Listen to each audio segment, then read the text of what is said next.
Nasa bangong katupad ang isda, busy sa tubig, murag diskarte sa kanto. Bird fishing iba'y ayaw kumpiyansa, murag hustle sa dagat, tanaw-tanaw sa tubig, araw makakwarta. Halang bato prisi kinabuhi sa laod at kung gitaya, maglampo araw sa Ginoo para makakuha o mga isda sa lawod. Maoy ako kasadya sa bird fishing, way hulong sa pagpaning kamot at pagpanagat, hangtod makuha ang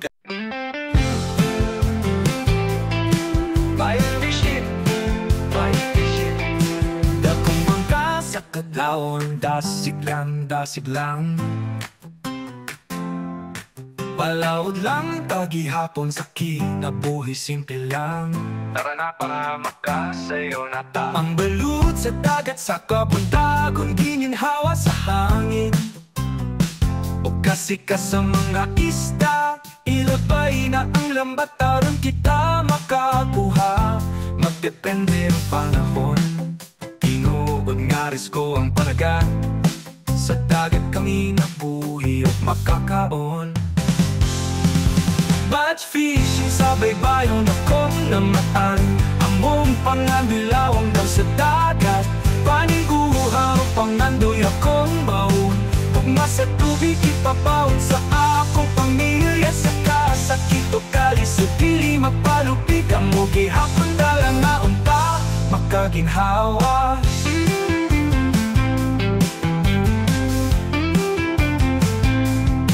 Mananakap nga magpabilin malaumon, sa init kukulan silang gihapon. Pili mo takas sa pagpaning kamot, mahimong ligon sa paglago. Maoy akong gisaligan, ayaw kahadlok o padayon ra.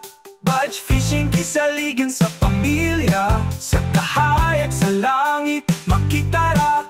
Mga isda makuha, mapakitang pusit pataw-taw. Sa laot tara ari ba na, panumpa sa pamilya makalampos ra. Batch fishing sa baybayon akong namaan. Among panganilawang daw sa dagat, paniguha o pangandoy akong baon.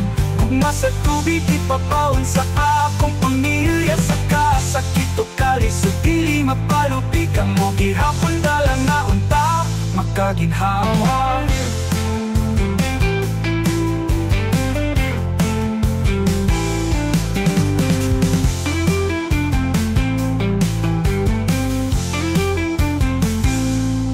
Batch fishing sa baybayon akong namatan.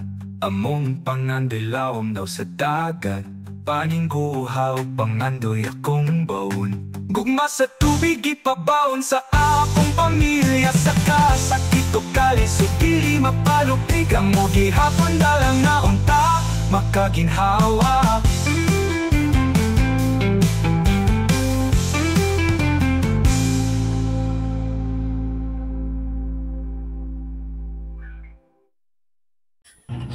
Good day mga kapishing, nandito na kami sa laot. Ayan, kumis na si Panoy. Sa ilang saglit lang ay umakyat kami. Nako, wala kami nakita ni Christian, pero si Panoy, tingnan nyo naman, ang lalaki, 2 piraso. Talagang mag-harvest na naman siya. Hindi namin sinakin yung bangka niya dahil hindi ang iba hindi sumama, kaming 3 lang. Kaya yun, narbis niya na naman. Maaga pa, may 2 piraso na, kami 0.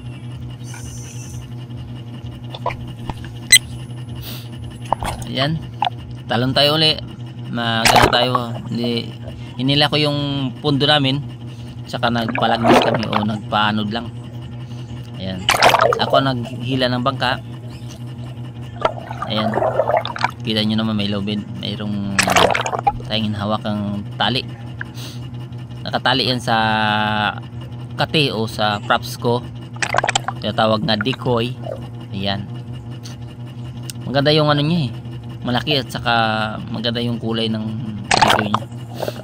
Kaya ang bilis lapitan ng isda, ng tangigi. Sa akin, pag malabo ang dagat, masyadong makita. Basta maliit yung decoy mo, mahirap makakita ng ano, ng isda. Hindi sila lalapit kagad. Pag malaki makita nila, mabilis silang lumapit.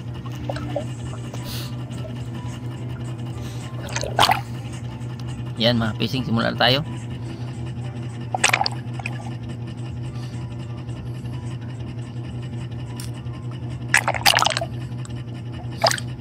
Umakyat na naman kami.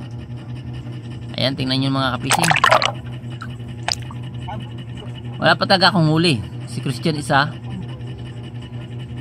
si Panoy na naman dalawa. Malalaki pa naman. Maaga pa, pag talon pa lang nakahuli na sa kagad isa, sabay yung isa naman sila. Ayan o. Grabe, harvest naman si Panoy.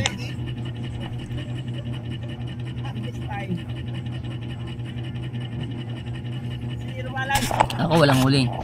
Parang si Christian mayroon siyang isa nito eh. Meron na kaming huling 5 piraso. Ayan, kita nyo naman, diba? Ang dami na. Pero ako wala pang huli. Maaga pa yan. Kasi ano yan eh, kamahalan of Friday. Kaming 3 lang.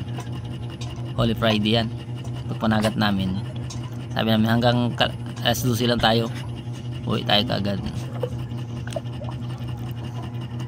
Yan, tumalon kami uli. Sabi ko last na natin tong talon. Pag wala akong huli, uwi tayo.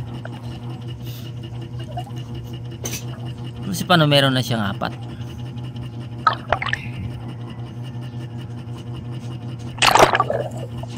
Yan. Si Christian isa. Bali ang huli namin ay 5 piraso na. Kay Christian isa, kay Panoy ay 2 o 4.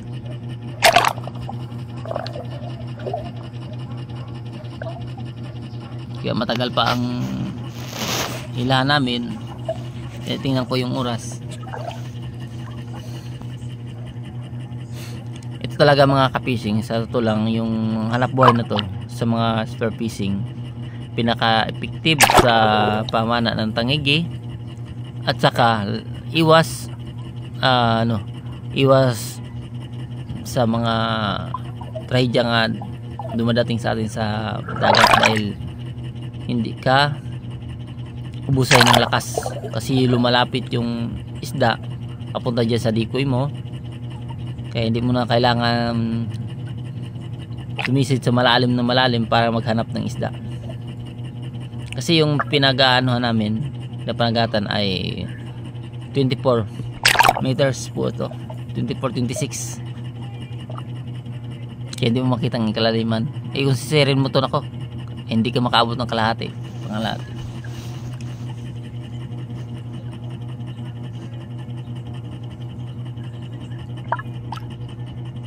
Ayan dyan mga fishing, medyo may kaalunan pa, magaan na yung decoy ko, kaya ayun, mabilis ipadpad ako. Kailangan hinahawakan ko siya.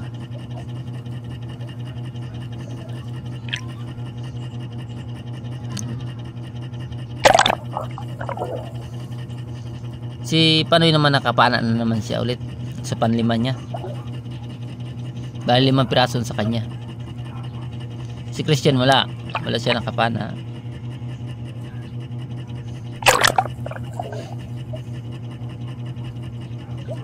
Ayan.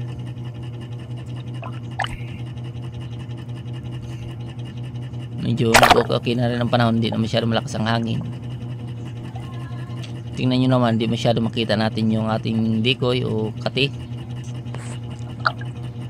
dahil may kalabuan ng dagat. Kaya shoutout sa mga spear fishing o mga mamana. Pag gusto nyo talaga mamanang layo sa disgrasya, ito yung gawin nyo. Maliban kung masilo kayo ng batansi, talagang kung disgrasya lalapit, wala talagang magawa. Pero yung iwas ka sa hingal, sa pagsisid, sa paghabol ng isda, kasi lumalapit yung isda, dumidikit yung isda dyan.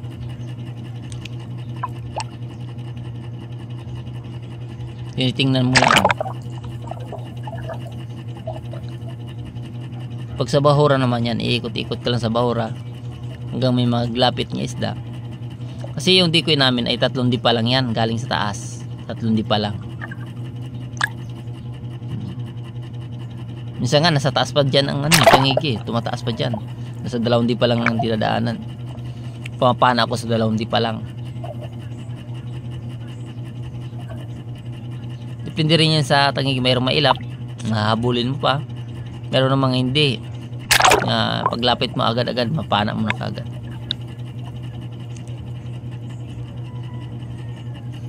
Katulad nito sa pinana ko mga kapising, tingnan nyo mamaya, makikita nyo paano ko ito pinana, kung gaano talaga ka-effective ang kati o props para pang tangigi. Yan.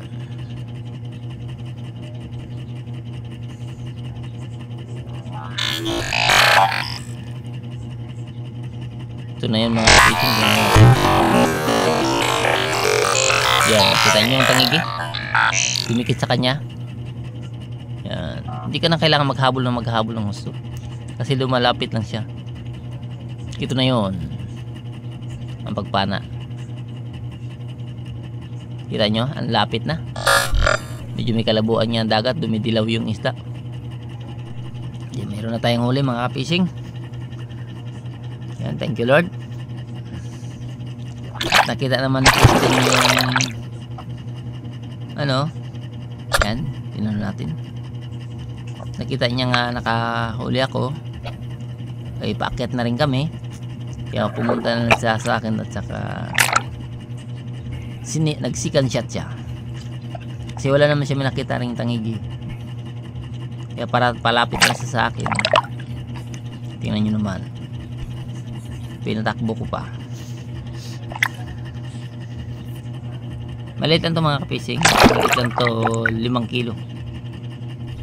Hindi katulad niyan kay Panoy, yung mayroong tag 7, halos 7 ang huli niya, mga 7 kilos, 6, 7. Isa lang yung maliit niya, yung 3 kilos. Yun ang inulam nila, pang ulam na nila.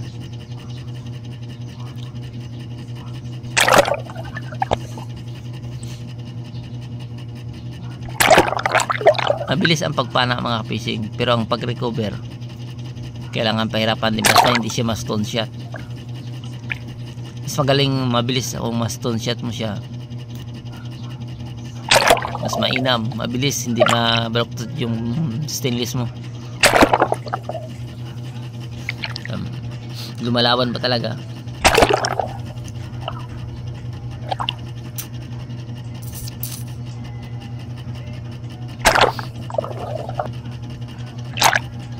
Ang kaayusan lang sa mga kapising tangigi, hindi siya pupunta talaga sa tumataas siya.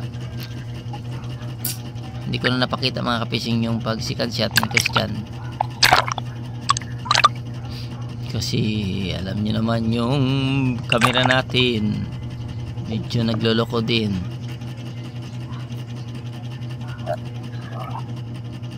Meron na tayong huli. Kahit paano may huli tayo, kahit 1 piraso. Pero si Panoy talaga ang nag-harvest, 5 piraso talaga sa kanya.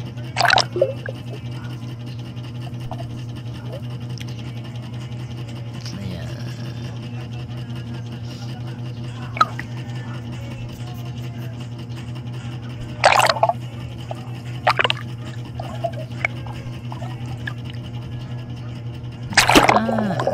Thank you Lord, meron tayong huli. Meron tayong pambili ng bigas.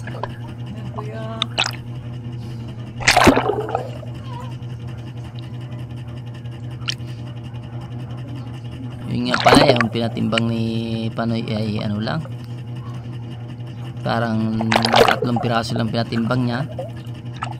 Ang dalawa inano niya talaga, pinulam. Yung 5 kilos saka 3 kilos.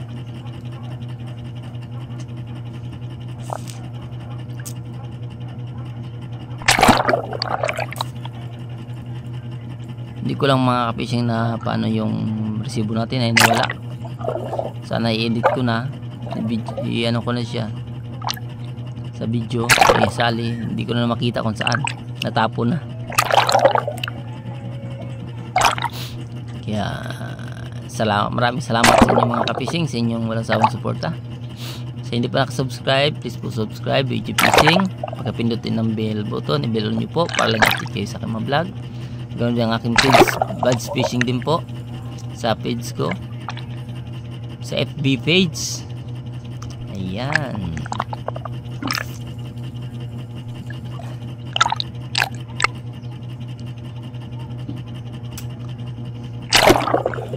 Paano mayroon tayong huli? Nag-uwi kagad kami. Tinignan ko mga alas 11:30 na. Uwi na tayo. Sabi ko kasi yung buyer aalis din yun kasi kamahalan, Holy Friday nila.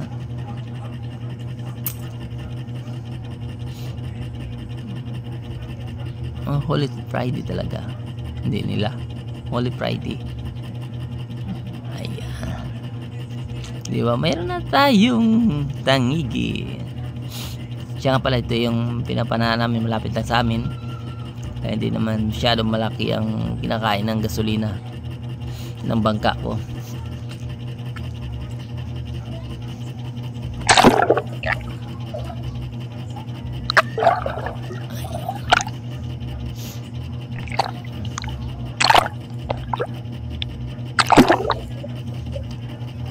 Ito yung pinapakita ko lang mga fishing, yung paano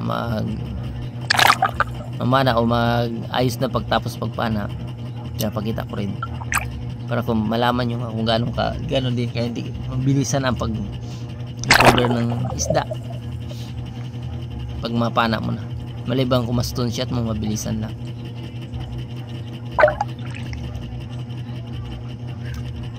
Ayan, naghahanap din kami kung may makita, pero si Panoy umakyat na siya. Umakyat na rin kami. Si uwi na daw.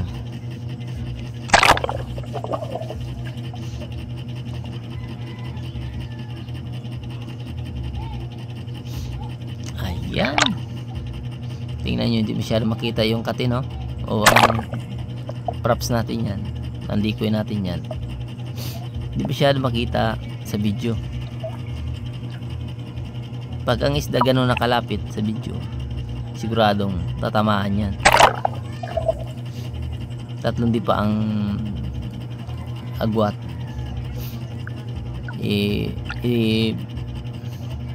Ano mo pa yung pana mo ng 1 dipaw, di aabot na sa kanya is 2 dipa na lang ang kalapit. Yung gano'n ang kalapit ang tangigi, siguradong mahuhuli yan. Ayan, maraming salamat. God bless sa ating lahat.